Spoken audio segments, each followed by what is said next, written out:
तुम ऐसा मान लो कि आज ही तुम्हारा अंत काल आ गया, सुधर जाओगे, पक्का सुधर जाओगे। जिस समय तुम्हें ये बात समझ में आ जाए कि अब तो मृत्यु नजदीक है, तो पाप में रति नहीं होगी। फिर लगेगा जीवन का सार क्या है, तो भगवान निश्चित आपको सत्संग सुनवा देंगे। जहां सत्संग सुने तो सार बात समझ में आ गई। भजन जीवन का सार है, निरंतर नाम जप करना, निरंतर भजन करना, जीवन मुक्त हो जाओगे।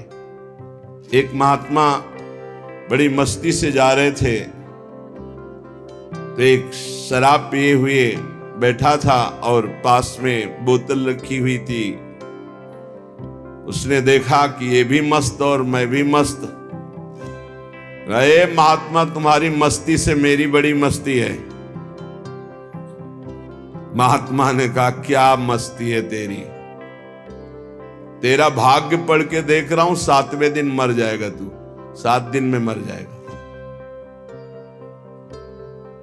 जैसे किसी ने इंजेक्शन लगा दिया और एकदम ऐसे चेतना जागृत हुई, खड़ा हो गया, चरणों में पड़ा। आप भाग्य रेखा पढ़ लेते हो? हाँ, मैंने तप बल से तुम्हारे भाग्य को देखा, तुम 7 दिन में मर जाओगे। फेंक दी बोतल, गिलास फेंक दिया। 7 दिन में शरीर छूट जाएगा, तो मेरे जीवन का मतलब क्या रहा? बोले यही तो तुझे समझाना चाहता हूं। ये तेरी मस्ती किस काम की, जब मृत्यु तुझे शरीर से अलग कर देगी, तब ये मस्ती काम देगी तेरे। चरणों में गिर पड़ा। महाराज कोई उपाय नहीं? बोले मरेगा तो 7 दिन में ही। एक उपाय है कि तू अमर हो सकता है। अगर तू गोविंद गोविंद गोविंद ऐसा रटे तो मृत्यु से बच सकता है। घर गया, स्नान किया, गंगा जल रखा था, आचमन किया, हाथ में गंगा जल लिया। अब जितनी आयु बची है केवल गोविंद नाम में व्यतीत करूंगा, कभी जिंदगी में मदिरा पान नहीं करूंगा। महात्मा ने 7 दिन बताया है, तो 7 दिन में निश्चित, संतों के वचन कभी मिथ्या नहीं होते। पता नहीं किस जन्म के पुण्य से ऐसा संयोग बन गया उसका कि संत दर्श हुआ और संत वचन पर विश्वास हो गया। अब शुरू हो गया, गोविंद गोविंद हरे मुरारे, गोविंद गोविंद मुकुंद कृष्ण, गोविंद गोविंद रथांग पाणे, गोविंद दामोदर माधवेति, गोविंद गोविंद गोविंद गोविंद गोविंद। एक दिन व्यतीत हुआ, ओ 6 दिन रह गए, गोविंद गोविंद गोविंद गोविंद गोविंद। 6 दिन व्यतीत हुए, न खाना न पीना, गोविंद गोविंद गोविंद गोविंद, आर्त भाव। 7वें दिन तो अश्रु चलने लगे। निरंतर भगवान के 6 दिन के चिंतन मात्र से हृदय पिघल गया, पाप सब भस्म हो गए। अब तो रो रो के पुकारने लगा, प्रभु मैं बहुत नीच पापी हूं, आज आपके पास आने वाला हूं, आप कृपा करो प्रभु, राधा राधा राधा। जैसे अपने लोग रटते नाम। 7वां दिन कमंडल लिए हुए, मंद मुस्कुराते हुए, फिर मस्ती से पता लगा लिया था कौन सा घर पहुंचे। वो आंख मूंदे, गोविंद गोविंद गोविंद गोविंद। बोले भैया आंख खोलो। उसने सोचा मृत्यु ने बोला क्या भैया, क्योंकि 7 दिन की बात थी। 7वें देखा तो महात्मा मस्त। उनका महाराज अब तुम मरने वाला हो। बोले नहीं, कहा था तुम अमर हो जाओगे। मरना तुम्हें 7 दिन में ही है। जो 7 दिन सप्ताह के हैं, किसी न किसी दिन में तुम्हारी मृत्यु, लेकिन अब तुम मरोगे नहीं, अब तुम अमर हो गए।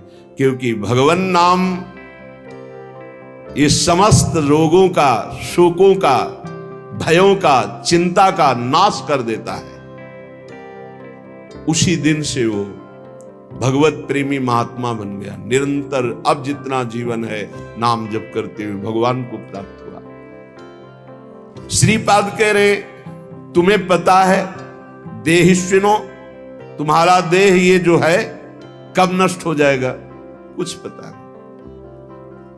भूलो मत, ये अगर आपका स्वास्थ्य ठीक है ना, प्रमाद मत करो, खूब नाम जप कर लो, क्योंकि दिन नहीं रहा, रात आएगी, रात आएगी, फिर दिन आएगा। ऐसे सुख दुख का चक्र चल रहा है। यदि आप भजन नहीं करोगे तो इस चक्र से मुक्त नहीं हो पाओगे। अपना अंतकाल आज ही मान लो कि निकट आ गया है और नियम लो कि आज से हम कभी पापाचरण नहीं करेंगे। पापाचरण करने के लिए हमको बहुत सावधानी, अगर उनको रोकना है, पापाचरण जो हम कर रहे हैं उनको रोकना है तो हमको बहुत सावधानी रखने की। पहली बात, हमें आहार शुद्ध रखना है।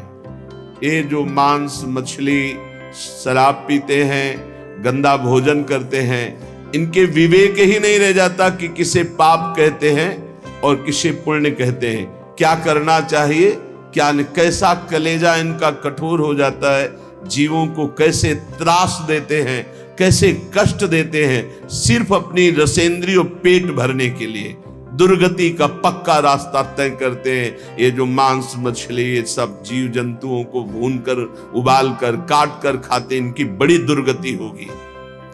जो मदिरा पीते हैं उनमें व्यभिचार दोष आ जाता है, क्रोध बढ़ जाता है, हिंसा करने में कोई उनको संकोच नहीं होता, बहुत बुद्धि भ्रष्ट कर देती। इसलिए मदिरा पान से बचे। अगर पापाचरण से बचना है तो पहले गंदा आहार गंदा पेय इसको रोके। जहां आपकी बुद्धि शुद्ध हुई तो वो आपको गलत मार्ग में जाने से बचा लेगी। अपवित्र बुद्धि सदैव गलत मार्ग की ही प्रेरणा करती रहती है। जहां गलत मार्ग की प्रेरणा करने वाली कुमति होती वहां विपत्ति, दुख, चिंता, शोक, डिप्रेशन ये सब भरा रहता है। जहां कुमति होती है वहां यही सब होता है और कुमति का विस्तार हो रहा है, कलयुग है। जहां सुमति होती है वहां सुख, संतोष, शांति, दया, करुणा, मैत्री ये दिव्य भागवतिक गुण प्रकट होते हैं। जहां सुमति तहां संपत्ति नाना, जहां कुमति तहां विपत्ति निदान। नाना प्रकार की दुख वृत्तियां कुमति में बसी हुई है। इसलिए भाई पहले तो अपने मन को यह समझा लो कि आज ही मरा, पता नहीं कब शरीर छूट जाए। और आज से नियम लो कि जैसे मरने वाला सोचता है अब तो मरना ही है तो पाप क्यों करें, भगवान का भजन करेंगे। जब परीक्षित जी को पता चला 7 दिन में तक्षक सर्प काटेगा 7वें दिन, उसी समय राजपाट छोड़ करके आमरण अनशन व्रत ले लिया। एक बूंद भी पानी जबान में नहीं रखेंगे, रात दिन भगवान का चिंतन करते हुए भगवान को प्राप्त होंगे। और ऐसा ही संकल्प किया जिससे बड़े बड़े ब्रह्म ऋषि प्रसन्न होकर उनको घेरे रहे जब तक उनकी परम गति नहीं हो गई। स्वयं परमहंस शिरोमणि सुखदेव जी महाराज पधारे और 7 दिन तक भगवत लीलामृत का पान कराया। मेरी बात मान लो, आज ये समझ लो कि तुम्हारा अंतिम समय हो गया। अब आज नियम लो कि अंतिम समय में जैसे कोई पाप नहीं करता, बोले अंतिम समय है, अमुक दान करवा दो, अमुक सत्कर्म करा दो, गंगा जल पिला दो, बस ऐसे ही तुम जियो। पता नहीं कौन सा पल अंतिम समय। हर समय नाम जप करो, हर समय पुण्य भावना रखो, दूसरों को सुख पहुंचाओ, पवित्र रहो, भगवत प्राप्त हो जाओगे। हर श्वास तुम्हारी भगवत प्राप्ति है। अगर हर श्वास में नाम चल रहा है तो चिंता मत करो, वो आखिरी श्वास भगवान की प्राप्ति करा देगी। जैसे पुत्र के बहाने से अजामिल ने पुकारा नारायण तो भगवान हरि के पार्षद आ गए, यमदूतों की फांसी काट दी और उन्हें जीवन मुक्त बना दिया। हम भगवान को भगवान जानकर पुकारेंगे, हमारा कल्याण नहीं हो जाएगा। वो पुत्र के बहाने नारायण पुकार रहा है, उसका कल्याण हो गया। और हम जानबूझकर राधा राधा हर श्वास बोल रहे हैं, हमारा कल्याण, अरे कल्याण का परम कल्याण हो जाएगा। इसलिए जब जान लिया कि तुम्हारी मृत्यु होनी है तो कह रहे कामिनी रूपाग्नौ न पतंगो वन निपतरे चक्षु प्रमादादपि। प्रमाद मत करो, दूसरों की माता बहनों की तरफ काम भावना से मत देखो, ये तुम्हारा नाश कर देगी। ये वृत्ति तुम्हारा नाश कर देगी, ये नरक ले जाने वाली है। और इस समय कलिकाल का ऐसा प्रवाह है कि कोई ये समझ ही नहीं रहा कि महान पाप है, इसे मनोरंजन समझा जा रहा है।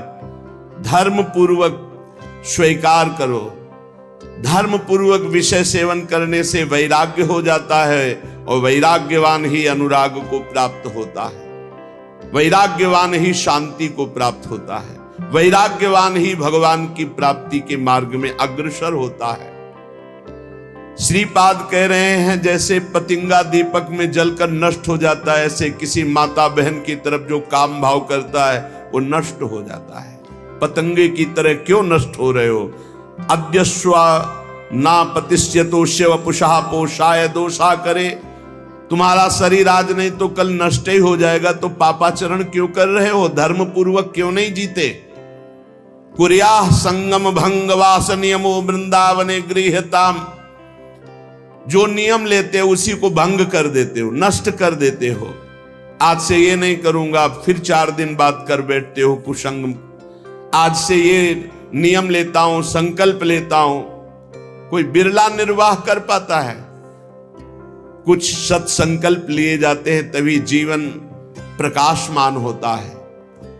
जीवन में कभी मदिरा नहीं पीऊंगा, परस्त्री गमन नहीं करूंगा, जुआ नहीं खेलूंगा, मांस नहीं खाऊंगा, बड़े बूढ़ों की सेवा करूंगा, अवसर बन जाए तो दूसरे के लिए अपने प्राण भी न्यौछावर कर दूंगा। ये सत मार्ग के पथिक के दृढ़ नियम होने चाहिए, चाहे गृहस्थ हो चाहे विरक्त हो। अगर नियम नहीं है तो प्रेम की प्राप्ति नहीं हो सकती। जब विरक्त होकर चित्तवृत्ति प्रभु में नहीं लगाई जाती तो फिर बहुत गंदे गंदे आचरण आ जाते हैं। व्यसन करना, नशे की उसमें रहना, अरे भगवान नाम से बढ़कर कोई नशा है? चित्तवृत्ति को परमानंद स्वरूप प्रभु में नहीं जोड़ा तो तुम्हें विश्राम मिल जाएगा केवल कपड़ा बदलने से, स्थान बदलने से। मन नहीं बदला, उद्देश्य नहीं बदला तो फिर क्या बदल दिया? श्रीपाद कह रहे हैं जब शरीर नष्ट ही हो जाएगा तो क्यों पापाचरण करते हो? बहुत विचित्र दशा है संसार की। ये सत्संग केवल भगवत प्राप्ति के लिए होता है। बहुत मिले सो संग नहीं, न्यारी न्यारी भात जुगल प्रेम रस मगन जे ते अपनी बात। प्रिया प्रीतम के जो भजन में मगन है उन्हीं में चित्तवृत्ति लगाओ। बहुत भांति के मत जहां तिन्हीं न समुझे संग, नव किशोरता माधुरी बिना ना पुनो रंग। बहुत भांति के जहां मत होते हैं वो अपना प्रेम रंग नहीं होता। अपने को ऐसी बातें नहीं सुननी चाहिए जो प्रिया प्रीतम से बिलक करने वाली ही हो। संतों को बहुत कष्ट दिया गया। सत मार्ग में चलने वाले, सत मार्ग में मौज मस्ती से रहने वाले में कोई फर्क नहीं पड़ता। सत मार्ग में अगर आप चल रहे हैं तो संसार कष्ट ही कष्ट देता है, कष्ट ही कष्ट देता है। आप देखो लो, खुद देख लो, अगर आप धर्म से सत से चलने लगोगे तो आपका मार्ग बाधित करने के लिए सैकड़ों तैयार हो जाएंगे, सैकड़ों तैयार हो जाएंगे। इसलिए भगवान की कृपा है, सत्संग का लाभ ले लो। ये हम कर रहे हैं इसलिए नहीं तुम्हें कह रहे हैं, पक्का श्री जी करवा रहे हैं इसलिए सत्संग का लाभ ले लो। नहीं, सत्संग मिलना दुर्लभ हो जाएगा। कागज में लिख ले। सत्संग ऋषि मुनियों द्वारा शास्त्र सम्मत, जिससे मन को मारकर सच्चिदानंद भगवान में स्थित किया जाता है। तो बहुत भांति के मत जहां तिन्हीं न समुझे संग। बहुत सावधानी से अपने कानों को रखे, हर एक की बात न सुने। नव किशोरता माधुरी बिना ना अपनो रंग। सी प्रिया प्रीतम के प्रेम में डूबे हुए रसिक जनों के संग के सिवा और हम कोई संग न करें। देखो प्रेम विलास वृंदावन घन कुंज में, जिनके यह उपास ऐसो संग जु कीजिए। ध्रुवदास जी कह रहे देखो किनका संग करना है। बोले जो वृंदावन के प्रेम विलासी श्री श्यामा श्याम के प्रेम विलास में चित्त को डुबाए हुए, जिनकी उपासना प्रेम की है। आप वृंदावन के शरणागत हैं, प्रिया प्रीतम के शरणागत है, बस ऐसे ही प्रेमी जनों का संग करना है और किसी का संग नहीं। देखो प्रेम विलास वृंदावन घन कुंज में। रसिकों की जानते हो प्रिया प्रीतम के प्रति कैसी दृष्टि होती है? जैसे दो नेत्र और दृष्टि एक। श्री हरिवंश सुरीति सुनाऊं, श्यामा श्याम एक संग गाऊं। छिन एक कबहु न अंतर होई, एक क्षण के लिए प्राण सुएक देह है दोई। एक प्राण दो तन, दो नेत्र एक दृष्टि। ऐसे हमारे प्रिया ही प्रीतम है, प्रीतम ही प्रिया है। कोई अंतर है?